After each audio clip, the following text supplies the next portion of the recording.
बऱ्याच लोकांचं असतं की नॉनव्हेज खात नाही पण अंडा मात्र खातात. तर अशाच लोकांकरता म्हणून विशेष ही रेसिपी. तर आज आपण होमशेफ रेसिपीजला बनवत आहोत अंडा बिर्याणी. आणि बघू शकता छान असा मोकळा सळसळीत असा हा जो भात आहे बिर्याणीचा मस्त असा शिजून तयार झालेला आहे. अजिबातही चिकट अशी बिर्याणी झालेली नाही, शिवाय एकही शीत ह्या दाण्याचा मोडलेला नाही. तर अशी रेस्टॉरंट स्टाईल अंडा बिर्याणी कशी बनवायची अगदी तेही प्रमाणबद्ध प्रमाणात, याकरता व्हिडिओ अगदी शेवटपर्यंत बघत राहा. आणि जर माझ्या चॅनलवरती नवीन असाल तर अशाच नवीन नवीन रेसिपी करता चॅनलला सबस्क्राईब करायला विसरू नका. तर चला पटकन आता आपण रेसिपीला सुरुवात करूया. होमशेफ रेसिपीजला मी श्वेता तुम्हा सर्वांचं स्वागत करते.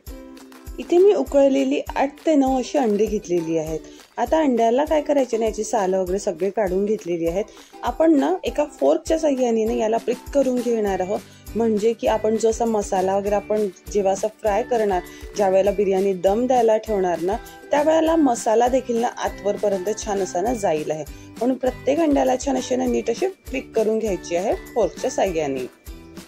असं फोर्कनी छान अशी टोचे देऊन झाल्यानंतर अंड्यांना पुढे आता आपण काय करणार नाही, याला जसं मॅरिनेट केल्यासारखं आपण करूया. त्याकरता 1 चमचा हळद, 1 चमचा तिखट, 1 चमचा मीठ घेतलेला आहे आणि 1 चमचा बिर्याणी मसाला. अगदी कोरडाच सगळा घेतलेला आहे जिन्नस हा.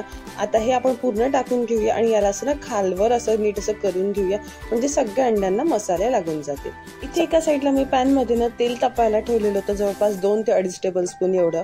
यामध्ये आता आपण जे अंडे मॅरिनेट करून ठेवलेले होते ना, ते यामध्ये ना नीट अशी छान अशी ना फ्राय करून घेणार आहोत. अशा प्रकारे मॅरिनेट करून फ्राय केलेले अंडे जे आहेत ना बिर्याणीमध्ये मस्त असे वाटतात. पण जर तुम्हाला फ्राय केलेले अंडे जर नसेल वापरायची तर डायरेक्ट बॉईल करून मॅरिनेट केलेले अंडे देखील तुम्ही बिर्याणीमध्ये वापरू शकता. अशाच प्रकारे मी बाकीचे देखील अंडे जे आहेत फ्राय करून घेतलेले आहेत. आता इथे मी बिर्याणी करता म्हणून पाऊण कप एवढं दही घेतलेलं आहे. आंबट दह्याचा इथे अजिबातही वापर करायचा नाही तर बिर्याणीला छान टेस्ट येत नाही. म्हणून आपण जे खायला घेत असतो ना दही, तेच इथे वापरायचं आहे. यामध्ये आता आपण कोरडे जिन्नस टाकून घेणार आहोत. त्याकरता घेतलेला आहे 2 चमचे मी तिखट, अर्धा चमचा हळद, 2 टेबलस्पून इथे मी धणेपूड आणि 2 टेबलस्पून एवढे ना बिर्याणी मसाला. बिर्याणी मसाल्याची रेसिपी मी ऑलरेडी चॅनलवरती टाकलेली आहेच, पण जर तुम्ही बघितली नसेल तर त्याची लिंक जी आहे मी डिस्क्रिप्शन बॉक्सला देतेच आहे. सगळे कोरडे मसाले यामध्ये छान नीट असा आपण मिक्स करून घेऊया. आज माझा आवाज खूप जास्त असा बसलेला आहे, त्यामुळे तुम्हाला तो असा साऊंड होतो आहे. सगळे जिन्नस छान असे नीट असे मिक्स करून घ्यायचे, यामध्ये लम्स यामध्ये राहायला नको एकही. आणि त्यानंतर आता एका साईडला आता आपण हे ठेवून देऊया. आणि एका कढईमध्ये जवळपास मी 5 ते 6 टेबलस्पून एवढं तेल घेतलेलं आहे तापवून. यामध्ये आता आपण कांदे जे आहेत ते तळून घेणार आहोत. इथे 3 मोठ्या आकाराचे कांदे जे आहेत पातळ असे छान असे स्लाइस करून घेतलेले आहेत. आणि त्या इथे ना आता आपण 2 बॅचेस मध्ये इथे मी आता फ्राय करून घेते आहे. कांदा जो आहे नीट फ्राय करणं अत्यंत आवश्यक आहे, कारण की जर कांदा कच्चा राहिला तर बिर्याणीची टेस्ट देखील ना ती चेंज होऊ शकते. मग अशा प्रकारे मी कांदा जो नीट फ्राय करून घेतलेला आहे. आणि आता एक बॅच जी आहे ना मी एका साईडला आता काढून घेते आहे. आणि मग जी आपण आता दुसरी बॅच ठेवलेली होती, म्हणजेच की अर्धा कांदा जो आता साईडला ठेवलेला होता, तो देखील अशाच पद्धतीने आता मी तळून घेणार आहे. आज जे आपण प्रमाण घेतो आहे बिर्याणीचं ते 5 लोकांकरता अगदी परफेक्ट असं आहे. आणि इथे आता हा देखील कांदा असा नीट असा फ्राय होत आलेला आहे. जो आता आपण कांदा तळून ठेवला होता ना एका साईडला, त्यातला अर्धा कांदा मी यामध्ये आता परत टाकून घेतलेला आहे ह्याच कढईमध्ये. आणि मग इथे 1 ते 1.5 चमचा एवढं आलं लसणाची पेस्ट टाकून घेऊया. चवीपुरती एवढं आता आपण इथे मीठ टाकणार आहोत. आणि त्यानंतर सगळे जिन्नस जे नीट असे ना आता आपण परतून घेणार आहोत. आलं लसणाचा कच्चपणा जो आहे इथे निघून जायला पाहिजे, इथपर्यंत आपल्याला हे जे सगळं आहे नीट असं ना परतून घ्यायचं आहे. नीट असं आता परतत आलेलं आहे. आणि मग यामध्ये मी टाकत आहे 3 मीडियम साईजचे टोमॅटो घेतलेले होते मी, त्याची प्युरी करून घेतलेली होती. ती प्युरी आपण आता यामध्ये टाकून घेऊया. आणि इथे आता प्युरी टाकून झाल्यानंतर आता आपण पुन्हा हे सगळे जिन्नस जे आहेत मंद आचेवरती 4 ते 5 मिनिटं छान असे ना परतून घेऊया. बिर्याणीची ही स्पेशालिटी आहे की जे आपण एक एक जिन्नस यामध्ये टाकतो आहे ते सगळे नीट असे एक एक करून छान असे ना परतल्या गेल्या पाहिजे. नाही तर एकही जिन्नस जर कच्चा असा जर राहिला तर बिर्याणीची टेस्ट जी आहे ना ती खराब होऊ शकते. इथे आता टोमॅटोची प्युरी जी आपण टाकली होती ती देखील छान अशी आता परतल्या गेली आहे 4 ते 5 मिनिटं. आणि त्यानंतर आपण जे आता दह्यामध्ये सगळे कोरडे जिन्नस जे मसाले टाकून घेतले होते ना ते देखील आता आपण यामध्ये ना टाकून घेऊया. दही आणि मसाल्याचं सगळं हे जे मिश्रण आहे यामध्ये टाकून झाल्यानंतर गॅसचा फ्लेम जो आहे जरासा आपल्याला मोठा करायचा आहे आणि कंटिन्यू याला नीट असं फ्राय करून घ्यायचं आहे सुरुवातीचे 2 ते 2.5 मिनिटं एवढे. आणि मिरच्या इथे टाकायच्या राहिलेल्या आहेत, त्यामुळे इथे आता मी 2 ते 3 मिरच्या अशा फाक करून ज्या आहेत इथे आता टाकून घेते आहे. आणि पुन्हा यानंतर सगळं जे मिश्रण आहे नीट असं परतून घेऊयात आपण. सुरुवातीचे 2 ते 2.5 मिनिटे आपल्याला नीट याला असं चमच्याने कंटिन्युअस असं फिरवतच असं राहायचं आहे. आता 2 ते 2.5 मिनिटं आता झालेले आहेत. आता गॅसचा फ्लेम इथे करते आहे मी मंद आणि थोडंसं असं पाणी टाकून घेते आहे, जवळपास पाऊण ते अर्धा कप एवढं. आणि पुन्हा याला एकदा नीट असं मिक्स करून घेऊया आता आपण. आणि मंद आचेवरती हा जो सगळा मसाला आहे छान असं परतून घेऊया 7 ते 8 मिनिटाकरता. जोवर आता आपण साईडला असं तेल सुटत नाही ना तोवर हा मसाला छान असा परतून घेऊया. आणि बघा छान असं तेल सुटायला लागलेलं आहे आणि मधामधा त्याला जरासं असं परतत जायचं आहे. 7 ते 8 मिनिट झाल्यानंतर सगळा मसाला नीट छान असा परतून झालेला आहे. तेल सुटलेलं आहे छान याला असं साईडमधनं. पण इतक्या घट्ट कन्सिस्टन्सीचा मसाला जो आहे ना आपल्याला बिर्याणी करता म्हणून नको आहे. म्हणून इथे आता मी काय केलेलं आहे, जवळपास 1 कप एवढं ना असं पाणी घेतलेलं आहे. पाणी घालून आपण याला छान अशी उकळी काढून घेणार आहोत 2 ते 3 एवढी. आणि छान याला ना अशी उकळी यायला लागली की मग काय करायचं ना, गॅसचा फ्लेम अगदी मंद असा करून घ्यायचा आणि अर्धा कप एवढा असा बारीक चिरलेला पुदिना आणि अर्धा कप बारीक चिरलेला कोथिंबीर हे दोन्ही आपण यामध्ये घालून घ्यायचं आणि नीट याला ना छान एकदा असं मिक्स करून घ्यायचं. कोथिंबीर आणि पुदिन्याची पानं यामध्ये घालून झाल्यानंतर जवळपास फक्त आता आपण याला 1 मिनिट असं आता परतून घेऊया. आणि बघा याला देखील थोडंसं तेल सुटलेलं आहे. आणि 1 मिनिट परतल्यानंतर इथे आता आपण गॅस करूया बंद. इथे आता बिर्याणी करता आपण तांदूळ शिजवून घेणार आहोत. याकरता मी 600 ग्रॅम एवढा लांब दाण्याचा बासमती एवढा जुना तांदूळ घेतलेला होता. त्याला 2 पाण्याने स्वच्छ धुवून घेतलं आणि अर्धा तासाकरता याला असं भिजत ठेवलेलं आहे. एका साईडला आता मी एका खोलगट अशा भांड्यामध्ये पाणी असं उकळायला ठेवलेलं आहे. पाण्याला छान अशी आता उकळी येतच आहे. यामध्ये आता आपण खडे मसाले टाकून घेणार आहोत काही. इथे खडे मसाल्यांमध्ये आता आपण घेणार आहोत 5 ते 6 हिरव्या वेलच्या, 2 मोठ्या वेलच्या, 3 तुकडे कलमीचे, 1 चमचा शहाजिरं, 2 कर्णफूल घेतलेले आहेत, 5 ते 6 लवंगा, 5 ते 6 इथे घेतलेले आहेत, काळे मिरे घेतलेले आहेत आणि 2 ते 3 पान असे पत्राची इथे आता मी घेतलेले आहे. आता आपण काय करू ना, पाण्याला नीट अशी आता उकळी येतच आहे तर यामध्ये अर्धा लिंबाचा रस आपण यामध्ये टाकून घेणार आहोत. आणि जे आता खडे मसाले होते ना ते देखील यामध्ये टाकून घेणार आहोत. जवळपास 4 ते 4.5 चमचे एवढं मीठ घालून घेणार आहोत. थोडासा चिरलेला इथे पुदिना इथे मी टाकून घेते आहे. इथे मिठाचं प्रमाण जास्तच असं ठेवायचं आहे कारण की आपल्याला वर्ण बिर्याणीमध्ये मीठ जे आहे वापरता येत नाही.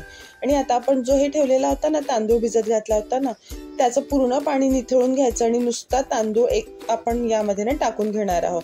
तांदूळ घातल्यानंतर पाण्याची उकळी जरा वेळ अशी थांबते पण थोड्या वेळाने पुन्हा याला ना अशी उकळी यायला लागते. तांदूळ इथे पूर्ण टाकून झाला की एकदा नीट असं खालवर असं करून घ्यायचं आणि पुन्हा बघा याला छान अशी ना आता उकळी यायला लागलेली आहे. इथे हा बिर्याणी करता म्हणून इथे आपण हा जो तांदूळ आहे ना 90% एवढा शिजवून घेणार आहोत. कारण की काय ना की इथे बिर्याणीला आपल्याला खूप वेळ असा दम द्यायचा नाही, फक्त 15 मिनिटं असाच दम द्यायचा आहे. म्हणून कसा ना ह्या तांदळाचा एखाद कण असा हाताला लागेल इतपतपर्यंत आपल्याला हा तांदूळ जो आहे ना शिजवून घ्यायचा होता. इथे आता तांदूळ 90% असा शिजवून झालेला आहे. एका चाळणीमध्ये असा चमच्याने काढून घेते आहे. जितपत पाणी निथळल्याचं इथे असं निथळून घेते आहे. आणि आता ह्या स्ट्रेनरवरती काढून घेतल्यानंतर हा जो तांदूळ आहे एका परातीमध्ये मी ते काढून घेतलेला आहे. बघा मी याला पुन्हा मोठ्या असा चाळणीत काढलेलं नाहीये, मी याला परातीत असं काढून घेतलेलं आहे.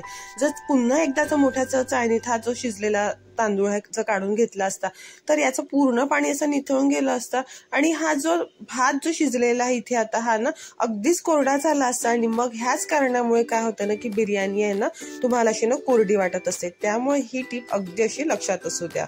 इथे आता सगळे एलिमेंट्स आता बिर्याणी करता लागणारे इथे तयार झालेले आहेत. आणि आता आपण तयारी करूया बिर्याणीला दम द्यायची म्हणून. सगळे एलिमेंट्स जे आहेत जे जिन्नस जे आहेत मावतील इतपत खोलगट असं आपल्याला इथे ना भांडं घ्यायचं आहे. आवश्यक नाही आहे की नॉनस्टिक असंच घ्यायचं आहे, माझ्याकडे होतं म्हणून मी हे वापरते आहे. आता आपण जो मसाला परतून घेतला होता ना तो मसाला यामध्ये टाकून घेते आहे आणि जवळपास फक्त पाव कप ते अर्धा कप असा मसाला जो आहे ना मी साईडला असा ठेवते आहे. आणि मग आता आपण जे आता अंडे फ्राय करून घेतलेले होते ना ते एक एक करून ना इथे आता आपण अरेंज करून घेऊया. एक अंडा मी साईडला ठेवते आहे गार्निशिंग करता म्हणून. इथे आता सगळे अंडे अरेंज करून झाले की पुढे आता आपण काय करू ना, इथे आता आपण जो शिजवलेला भात होता ना तो यामध्ये टाकून घेऊया। यातला एक पोर्शन आपण इथे आता ठेवणार आहोत साईडला आणि बाकीचा पोर्शन जो शिजवलेला जो भात आहे ना तो इथे आता आपण टाकून घेणार आहोत। आणि बघा अजिबातही भात एकमेकाला असे दाणे अजिबातही चिकटलेले नाही आहे, मस्त मोकळा सळसळीत इथे असा भात छान असा शिजवून झालेला आहे। इथे आता अशा पद्धतीने आता आपण लेअर अशी लावून घेऊया दम करता म्हणून। इथे आता एक पोर्शन मी एका साईडला ठेवलेला आहे, नीट असा भात असा पसरून घेते आहे आणि जी आता आपण ग्रेव्ही ठेवलेली होती ना मसाला जो परतवलेला तो आता यावरनं असं ना टाकून घेते आहे। अशाच्याने काय होतं ना की सगळ्या भाताला छान असा नीट असा ना फ्लेवर येतो छान असा। आणि मग थोडीशी पुदिन्याची पानं चिरलेली ती यामध्ये अशी टाकून घेतलेली आहे वर्ण अशी, आणि मग एक पोर्शन जो राहिलेला होता ना तो देखील असा वर्ण मी आता इथे टाकून घेते आहे। आणि पूर्ण आता शिजवलेला भात इथे टाकून झाल्यानंतर नीट याला असं पसरवून घ्यायचं आहे। आणि बिर्याणी आहे तर ऑफकोर्स तूप तर अगदी पाहिजेच असतं, तर इथे मी टाकते आहे जवळपास 3 टेबलस्पून एवढं तूप। तूप आवश्यक आहे बिर्याणी करता म्हणून, कारण की तुपाने खूप छान असा ना फ्लेवर येत असतो बिर्याणीला। आणि तूप यामध्ये टाकून झाल्यानंतर इथे मी एका साईडला ना केशरचं दूध बनवून ठेवलेलं होतं। मी गरम दूध असं घेतलेलं होतं 2 टेबलस्पून एवढं, आणि त्याच्यामध्ये 7 ते 8 काड्या एवढ्या अशा केशरच्या टाकल्या होत्या। ते दूध यामध्ये टाकून घेते आहे म्हणजे की फ्लेवर पण येणार आणि रंग देखील खूप छान असा ह्या बिर्याणीला येतो। आणि ते पूर्ण यामध्ये टाकून झालं की आता आपण जो तळलेला थोडासा असा कांदा शिल्लक ठेवला होता ना साईडला तो यामध्ये टाकून घ्यायचा। आणि इथे नीट असा कांदासा पसरून झाल्यानंतर थोडासा पुन्हा बारीक चिरलेला असा पुदिना आणि कोथिंबीर तो यामध्ये टाकून घेतलेल्यावर असा छान असा, आणि यावर झाकण ठेवून आता पुढे काय करायचं ना, जर तुम्ही या भांड्यावरती जे झाकणी झाकत असाल ना त्यावर त्या झाकणीवरती एखादी अशी जड अशी वस्तू ठेवायची म्हणजे की ना याच्यातली वाफ अशी ना बाहेर जाणार नाही। पण मी जे झाकण झाकलेलं आहे त्यामधनं वाफ अशी जात नाही, त्यामुळे मी यावर काय असं ठेवलेलं नाहीये। आणि आता याला गॅसवर ठेवल्यानंतर काय करायचं ना की सुरुवातीचा 5 मिनिटं गॅस असा ना मोठा असा ठेवायचा आहे, आणि 5 मिनिटं झाले की मग गॅसचा फ्लेम जो आहे ना अगदी मंद असा ठेवायचा आणि पुन्हा याला 10 मिनिटं तसंच होऊ द्यायचं। म्हणजेच की टोटल 15 मिनिटं आपल्याला बिर्याणीला दम द्यायचा आहे आणि मग गॅस जो आहे ना आपल्याला बंद करून घ्यायचा आहे। इथे बिर्याणीला दम देऊन आता 15 मिनिटं झालेली आहेत। गॅसचा फ्लेम मी बंद करून भांडं जे आहे खाली उतरवून घेतलेलं आहे। पण एक टीप लक्षात असू द्या की भांडं खाली उतरवल्याबरोबर लगेच झाल्या ही बिर्याणी सर्व करायची नाही तर बिर्याणीला मस्त असा फ्लेवर असा येत नाही। पुन्हा एक ना की लगेच याचं ना झाकण देखील खोलायचं नाही, याचं झाकण असंच झाकून असू द्यायचं आणि पुन्हा याला 10 ते 15 मिनिटं असंच आपण झाकून असंच ठेवूया। आणि मग 15 मिनिटानंतर आपण याला ना सर्व करूया, म्हणजे की दम दिल्यानंतर पुन्हा याला 15 मिनिटं असं रेस्ट होऊ द्यायचं आहे, म्हणजे की सगळे फ्लेवर्स छान असे ना एकमेकांना छान असे ना लागतात। आणि मग त्या 15 मिनिटानंतर ना बिर्याणी घ्यायची आहे सर्व करायला। इथे पुन्हा 15 मिनिट रेस्ट देऊन झाल्यानंतर झाकण खोललेलं आहे आणि याचा घमघमाट जो घरात सुटलेला आहे ना मस्त असा, आणि बघा अगदी परफेक्ट असा छान असा तांदूळ इथे शिजलेला आहे आणि छान अशी मोकळी छान अशी बिर्याणी मस्त अशी झालेली आहे। अजिबातही एकही दाणा एकमेकांना चिकटलेला नाही, शिवाय तो मधात असा तुटलेला देखील नाहीये। मस्त असा लांब सडक असा छान असा दाणा हा दिसतोय। इथे आता आपण सर्व करूया मस्त गरमागरम रेस्टॉरंट स्टाईल ही बिर्याणी। सांगितलेल्या अगदी सगळ्या टिप्स जर तुम्ही देखील फॉलो केल्यात ना अगदी पहिल्या घटकातच तुम्ही देखील मस्त अशी बिर्याणी बनवू शकता। तर आजची रेसिपी कशी वाटली मला कमेंट करून नक्की कळवायला आहे, आणि जर रेसिपी आवडली असेल तर रेसिपीला जास्तीत जास्त शेअर करायला आहे। आणि माझ्या चॅनलवरती नवीन असाल तर चॅनलला सबस्क्राईब करायला विसरू नका। पुन्हा भेटू अशाच नवीन रेसिपी सोबत, पर्यंत होम शेफ रेसिपीज बघत राहा आणि ट्राय करत राहा।